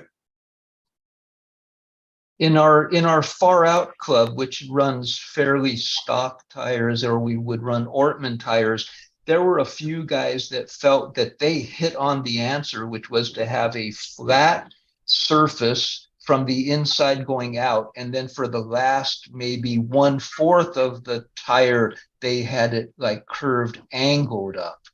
And, they felt that it was curving just enough to be able to get some traction as the cars leaned over.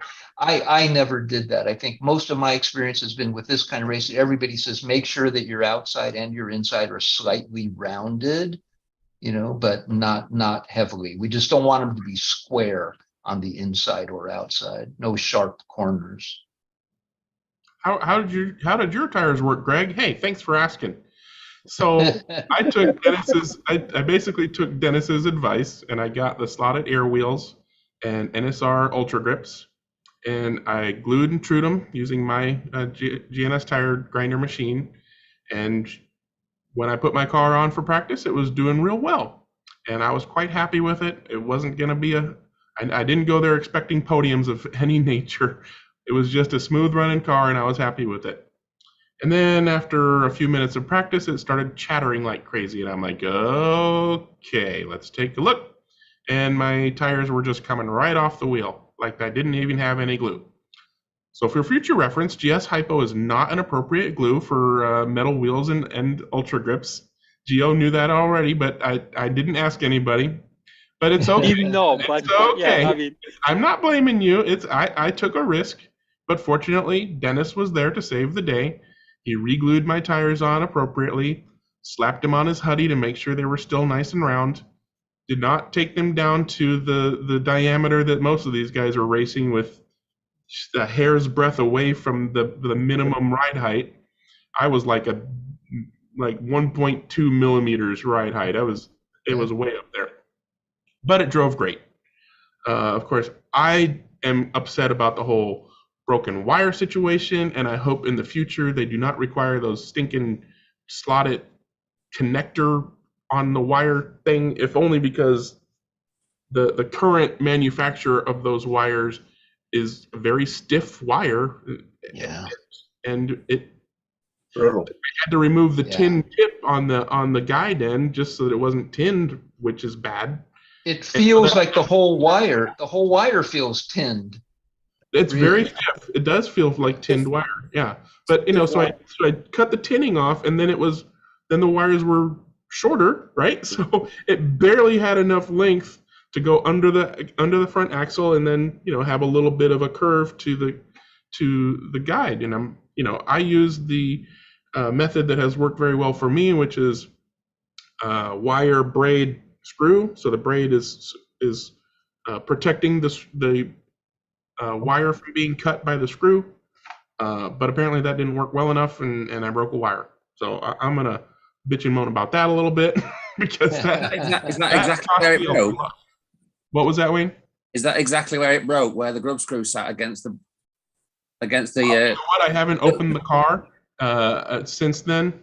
After Marco and Mario and I think even Carlos was over there, or somebody else. There's like 3 or 4 guys all hovering around trying to get the car back together as quickly as possible. I don't know exactly where it broke, but I expect that it just kind of what do they call it? Work wear. So it's probably just because the wire was so stiff. Yeah, fatigue. So it just broke off. I don't think the screw had anything to do with the wire breaking. I think it just fatigued at that spot where it bent into the guide. Ed, did you use barrels or screws? Me? Ed, Jim, what did you do? Yeah, I used eyelets. Yeah. I used eyelets, and then what I also do is I pull the wire through the eyelet and pull it back up from the underside. Once I push them in, I leave enough braid sticking out, and I always put a dab of E6000 on the top to just make sure, just that little extra added safety, and make sure it's not hitting. In order to do that, you need to have the wires should not be thinned, right? Because if you have to put through the eyelets and then turn them around, it has to be the raw wire, right? I mean, just the filaments without anything. Correct. But actually, if Yeah. I put the E6000 after I do that. I put the E6000 just on the top of it, of the top of the guy, just a little extra safety thing. Yeah, on all And my I've lost cars, wires from that slipping out. I've lost wires from that slipping out more times than I've lost wires from the screw. So obviously I went with my experience and used the screw, but that did not didn't work out for me this time. So maybe I'll try eyelets and glue. How did you use yours, Jim?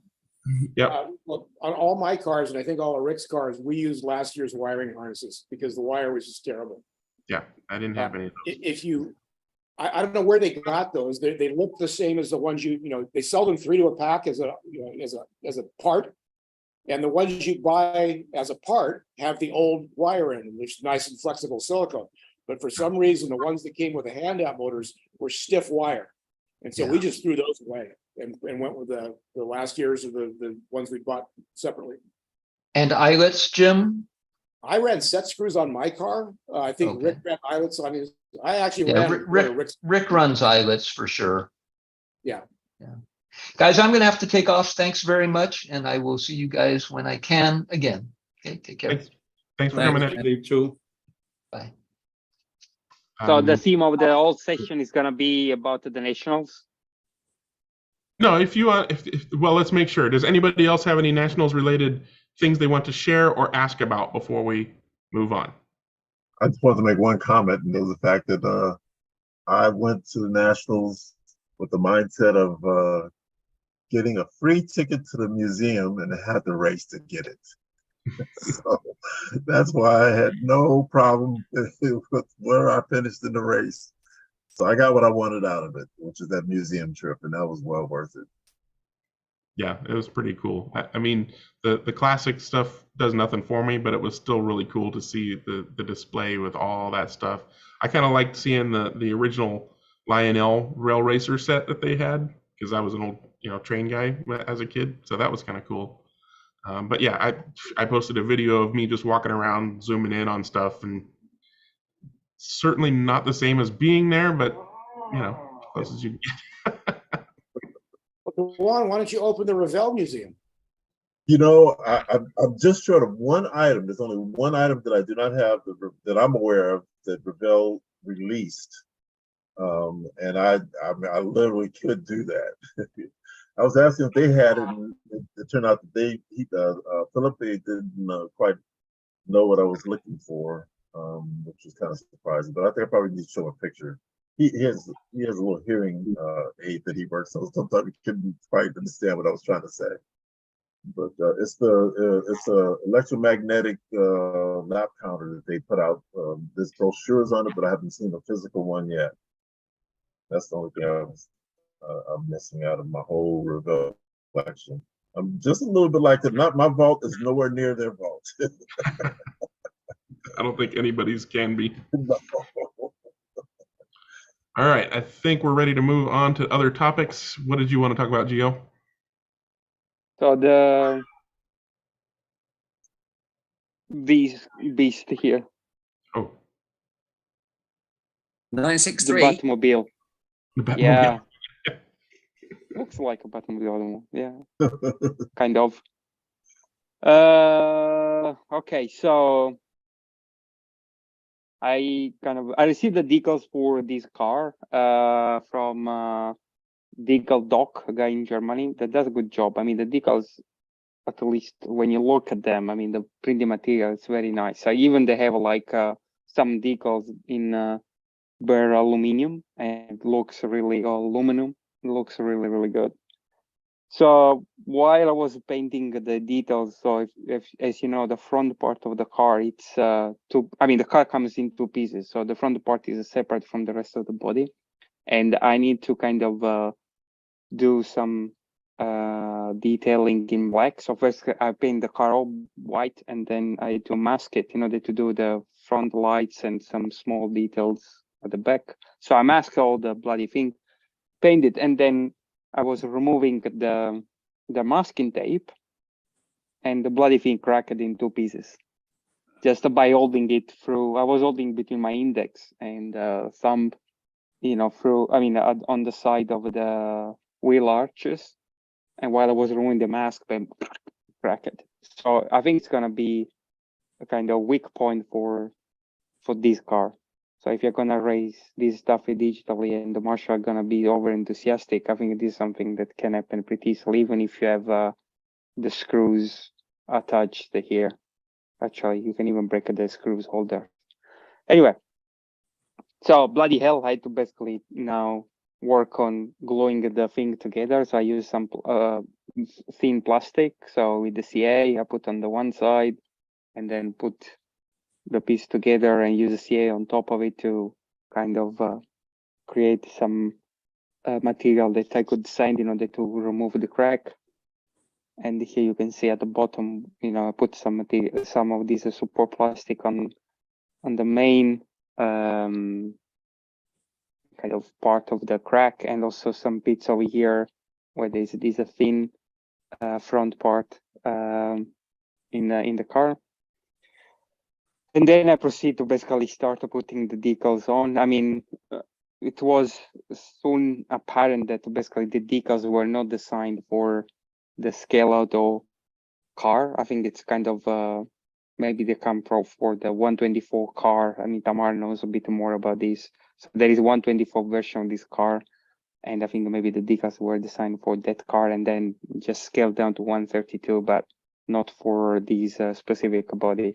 That was a bit of a mess, but I started okay. So for this bit, for instance, I had to cut some of the stripe in order to make sure that, these small, I don't know how to call it, like winglets that are on the top. So basically the decals would go through it. And it was going okay until we went to the rear part. Still kind of the lines were matching. And then basically everything went to the toilet from then, because the different parts, so they were like, I mean, the way in which the decals were separated really didn't make any freaking sense, to be honest, on how the car, the curves of this part of the arches here at the rear back were kind of designed. I tried to do the best that I could to kind of make it fit, but I'm not really happy, especially when you pay 23 euros for these decals, which is basically almost half of the value of the white kit. And this on the other side. So basically, if you look like this, it seems okay, but if you start to look in details, it's not symmetric. So which I freaking hate. And at the same time, you can see these are extra decals. So these are the metal ones that come with the car, and so this is kind of look pretty cool. There are some other bits and bolts with this kind of metal kind of finish. And I have to say that the modification that I did with these for the holes for the exhaust pipe, actually, they come out pretty well. So the sanding that I hate doing, actually, to try to smooth it out. Yeah, you're gonna put your flaming exhaust amber LEDs in there. Say again? Are you gonna put your flaming exhaust amber LEDs in those holes? I don't have any flaming exhaust. I mean, no, I'm not going to do that. But, you could if you want to. It's just that it's a kind of, I mean, the kit actually come with a cover on it, which is completely unrealistic. And the same, and actually I even noticed that there is another issue with this kit that is on the side here. There should be some air intakes for the engine. And again, scale out basically decide to put some panels on top of it, so it's all flat. Freaking crazy. So yeah, anyway, seems that they are rushing to do white kit, but they don't do a proper job with finishing the car as it should be. But anyway, so the car is not I mean, it's not done yet. I mean, there is so another thing that needs to be done, for instance, I have like so there's a piece on top of the roof, for instance. This was one single piece, which basically, as I said, I started cutting or slicing in order to fit around here. But then I noticed that, there is a huge gap here. And in the actual car, actually, there is a small window, and then all of this part is all black. And that's where the stripe goes over. So, and for this one, I need to kind of mask and paint the window in order to kind of create the support for this light blue stripe to go over it. So yeah, so basically it's still kind of work in progress, but as you can imagine, I'm not really that kind of enthusiastic about it anymore. So screw it. So I'm just like want to finish as soon as possible and then try to do a bit of racing. I think racing should be okay. I mean, it should not be that visible, but I hate when things do not work out as they should. And if you are interested in getting this specific livery or similar livery for this car, I think Le Mans decals, I mean, it's a Spanish producer. They do for this car, for this scale auto model or body. So if you're interested to do kind of these liveries, then go there because it's much better fit than anybody else at the moment, unfortunately. But again, I don't know the quality of these guys. I mean, the Le Mans decals. Well, Gio, These from Decal Talk, the quality is excellent. I mean, very, very good coverage, and and also the film is super thin and very strong as well. You can handle it moving around. So in order to try to cover the things, I try to use air dryer in order to stretch it, and it work a bit, but still it's completely freaking nightmare in order to make sure. Because so. Did you try Did you try some decal set or anything like that? Of course, John. Yeah. That's I mean, I do all my stuff with the setting. I think it's from Tamiya. I think I'm using. The Tamiya stuff's generally pretty good. Yes. I do that as a default, right? I mean, I mean. With any decal job that I do that. But I discovered actually that with the air dryer, when you use it, it makes the decals kind of set flat and very quickly as well. So which is quite good. And also, if you depending how for how long you do it, you can also, because the decal the film becomes more malleable, that you can stretch a bit. But you have to be careful because you can also ruin the decals. So from what I could see, and especially maybe I can just a second. From what I could see, the main issue is that because the main issue is basically around the rear arches here. So if you want to make because there are several pieces, I think you can see here. So if you want to make the stripe here to be aligned, especially the black one, then you're going to miss the rear arches here because this one should cover everything. And if you want to cover the rear arches as it is in this way, then you're going to miss some of the lines here, especially when you go across. You see, this should come down here, but actually it's coming down on top of here. It doesn't matter how you cut and slide, but I mean, Tamar told me you should have bought 2 sets. And I said, screw it. I mean, 2 sets is basically buying another white kit. Yeah. And too bad. I was really looking forward for these, but screw it. But still, Gio, it's going to be going so fast around the track, no one will notice. It looks great. I don't think so, but yeah. So this is the stuff that it's rare for those guys Mark Fit. Mark Fit, yeah, I've used that. Yeah. It's rare for those guys to get a decal set wrong because they actually put quite a lot of effort in. I know that they do. Yeah, but I think they put this out even before the white kit was released. So how the heck they knew? So, and that's why I think because Tamar is saying that there is a 124 kit that was released before the 132. I think they worked with the 124th kit, but Scale Auto, I mean, because they're using a boxer motor, they had to change some of these areas. I mean, Tamar, he has identified where there is some kind of difference. So, and that's I think where maybe the issues are coming. And if you look at the way in which, because these, I mean, I didn't have any picture, but the way in which these rear parts, I think they are like, I would say 10 different pieces, 5 for each side, and does not make any freaking sense, especially when it comes to this part over here. There are too many pieces and they do not fit. Yeah. I mean, I'm not Tamar, of course. I mean, Tamar could have done a freaking good job in doing these, but yeah. So yeah. Anyway, so I have to finish this stuff and get out of my way. Shame about the body shell splitting. Have you considered contacting the manufacturer and saying, This happened far What's the too point? easily. What's the point? I mean, they're not gonna change anything. Wayne.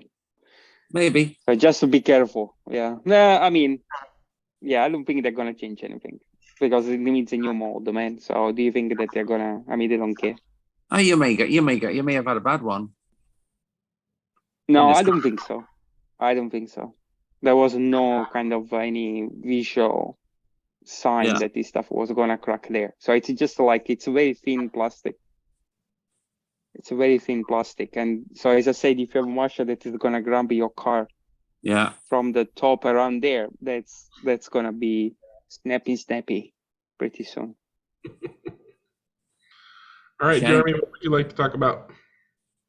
Okay, for show and tell, I have made these little, I use inox cleaner on my rails a lot. And I didn't really reinvent the wheel here, but it's just a little cleaner that you put down your track, and you can spread the inox oil on there. And then for the hard to reach parts, you can attach like the end of a broom handle to it and get underneath there and get it all scrubbed. So that is what. That looks like a hockey stick. Well done. It does, doesn't it? So, it works. It gets inox everywhere you need it. Cleans the rails really nice and zippy.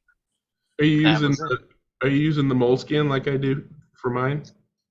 What I use is the let me see, it's this stuff here that you're supposed to put on the bottom of furniture that you want to slide around. Hold on here. Where am I at? Like a felt foot, isn't it? So it's a sticky pad on this side, and you would put yeah. it like underneath the chair, and then the chair would slide around on a wood floor. They sell it in my local hardware store for a couple bucks. So, and just cut it to strip it, or cut it to strip. Yep. There you go. Easy peasy. Yep. That pad will last a lifetime. Wow. It should. Moleskin is basically the same thing. It's just thinner.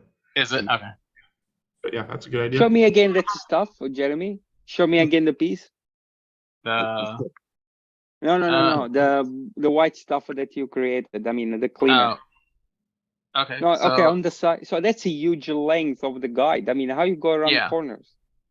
Well, I don't have any R1s on my track. It's all R2s. It goes around fine. I mean, it's probably about 2 guide lengths long. So it's not like, it doesn't get wedged in or anything. If that's what you're thinking. Jeremy, don't show Carrera. They'll start putting that on their cars soon. Yeah. Well, I've seen the truck cleaner they came out with, and I was like, oh, that's a good idea, but I don't know how it's going to work. And I was like, I'll just make something real quick and see how it goes. I heard it runs hot and it can burn the motor out. Yeah, there's a video on YouTube about that. Okay, I think it's time for somebody to do a 3D print of a Zamboni for the track, and that'll clear everything. Yeah. Shouldn't be a problem. All right. I guess the floor is open. Anybody got any club corner they want to talk about? More show and tell? I do have a club corner. We had a race Sunday. Let me grab it. Unless somebody else has one. Go ahead. I didn't have a club corner because I came back dead tired, but they also postponed the race because it was hella hot in this area. So I just want to show, like, this is all of a sudden I put my camera here accidentally, and this became my favorite view of my track. Let me see. So this is from the back corner of, we had a race day. So this, I can't remember if this was GT, 4 contestants. I just like that you come around this view, and let me see if I can do this. That is a cool, no, that's a really cool vantage point. Very nice. Did it go? I think it stopped. Screw it. Never mind. Now It's I'm trying to. I'm all messed up now. All right. You're doing screen editing. I was gonna show the points of it, but it's like, the annotate didn't work. Okay. Well. So yeah, we had a good day of racing. We had 7 people out here in Iowa while you guys were racing there in California with 72. So a little bit different. 7.2. Yeah, 7.2. It was like it was mid 80s down in LA, but that was cool for them. Yeah, it's nice, cool. 72 degrees here. I enjoyed watching the coverage and looking out for people I knew in particular. And there was one individual sat to the driver's right and slightly behind during the main, and he gradually looked more and more tired. And I think he woke up to applaud at the end, and that was you, Greg. You looked absolutely shattered, my friend. Yeah, there were sometimes I had to just go find a quiet place to just try to regenerate some energy. Yeah. Well, 3 solid days at the trackside. I mean, that's exactly what we do at Le Mans, but of course we go through the night too. I mean, it was 4 because I got there early Thursday. Yeah. Try to get some extra practice in because I was an out of towner, but the technically out of towner meant doesn't live in LA. So there were plenty of guys that have had lots of track time already on that track, getting out of towner practice. But you know, I like Dewan. I just came to enjoy and have fun. I was not expecting anything, so not upset about it. Just to check off my bucket list. Would you go again? I'm going to try to talk to Alan, Scale Racing Center here in Tacoma. He hosts big events, but they tend to be 24-hour team endurance races. Like he'll do a Scale Auto 24-hour race or a BRM 24-hour race. He doesn't tend to do things like what Electric Dreams did, which is 70 some odd individual racers all competing to be the individual winner of a race like that. So he's the BRM / Revo slot distributor for the states. So I'm gonna pull on his ear a little bit and see if we can get something similar to what Electric Dreams did. And he has pretty much all of the hardware as far as televising thing. He's got multiple cameras around the tracks, and he's got a whole big control center similar to Electric Dreams, and he's always posting videos on Facebook, and I don't think he does YouTube, but he basically does live on Facebook, and so he could totally do YouTube just as easily. Well, sorry to interrupt, but Greg and Dewan and Jim, it seemed like the social aspect was the real special sort of nut. Yeah. There. But with a 24-hour endurance race, it's a lot more intense, and it's just all in that 24-hour period, with a little bit of practice ahead of time.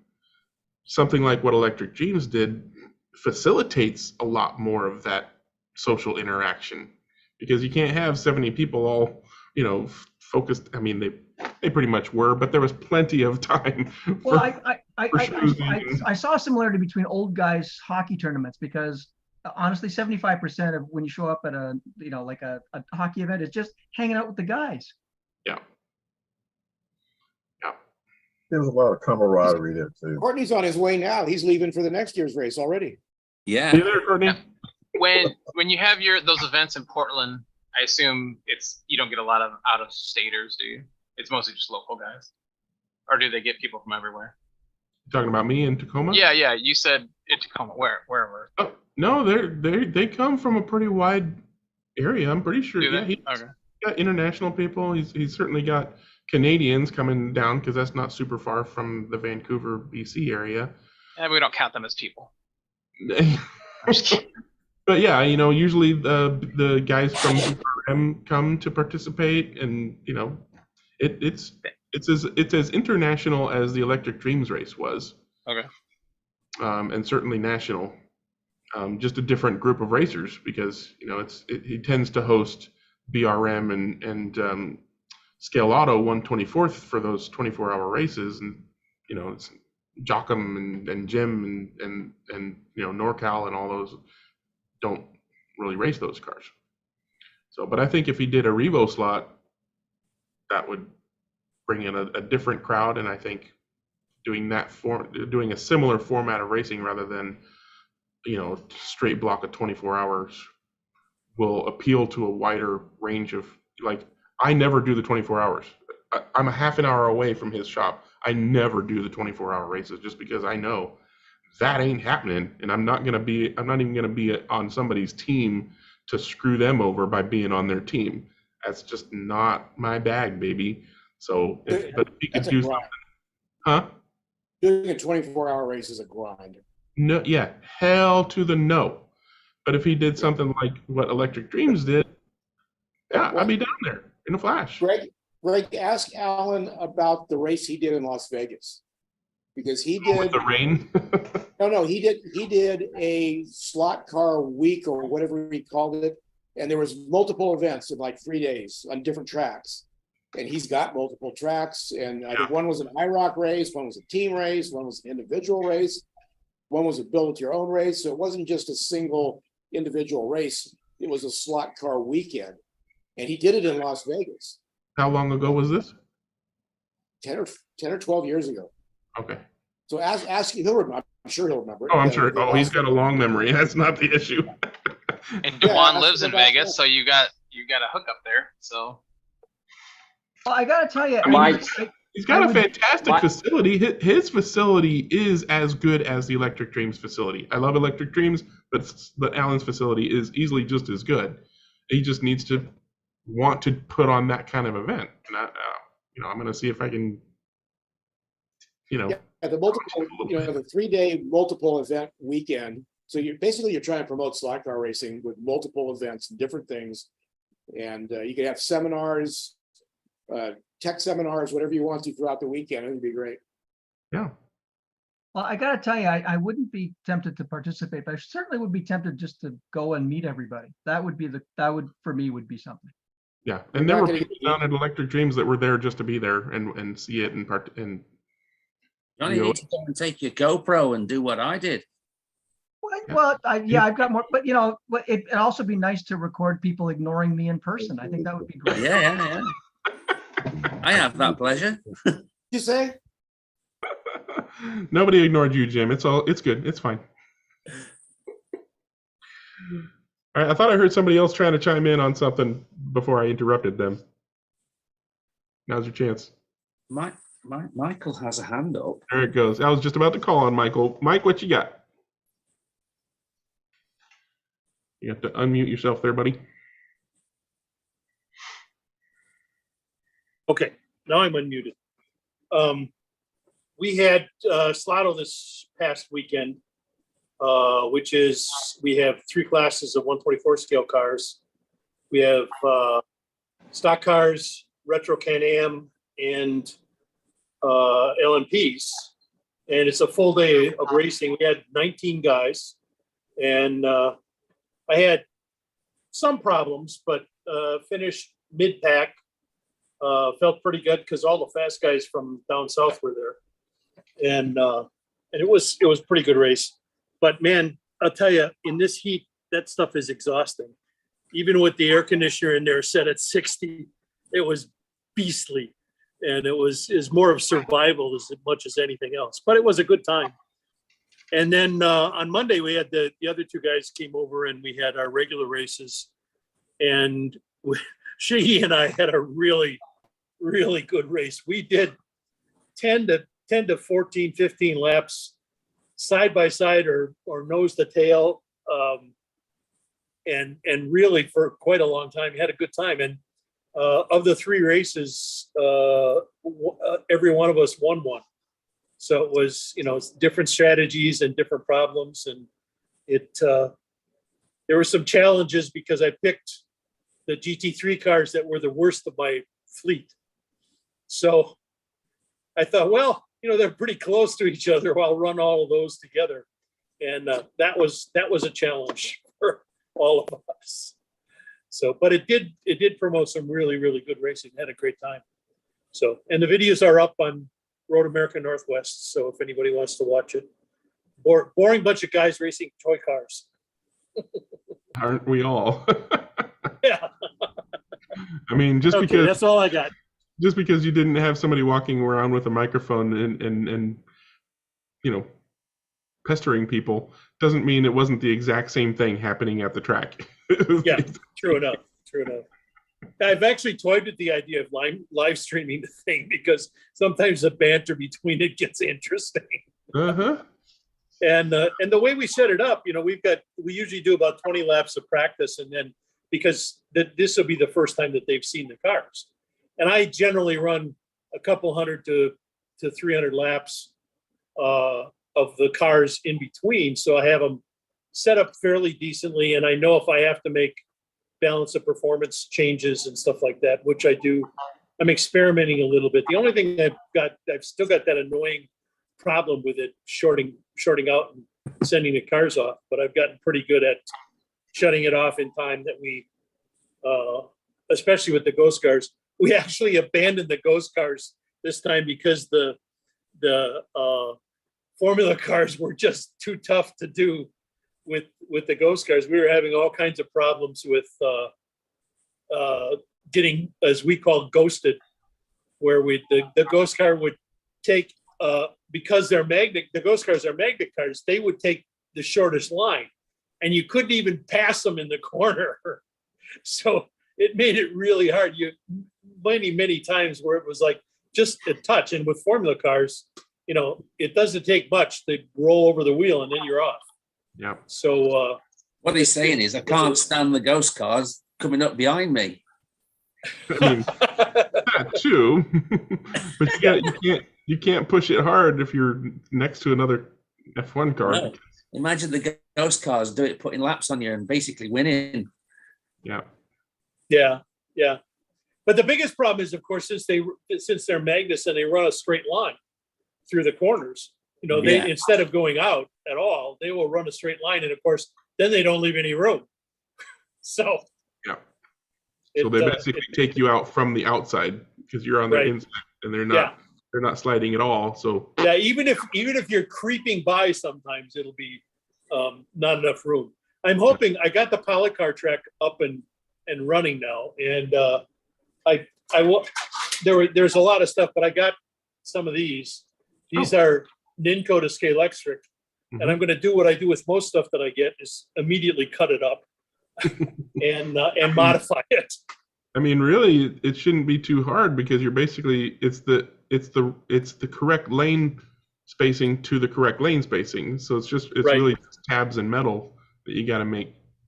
Yeah, I was curious how they did it, and they actually did the same thing that I did with my gluing my pieces, only they made it a mold.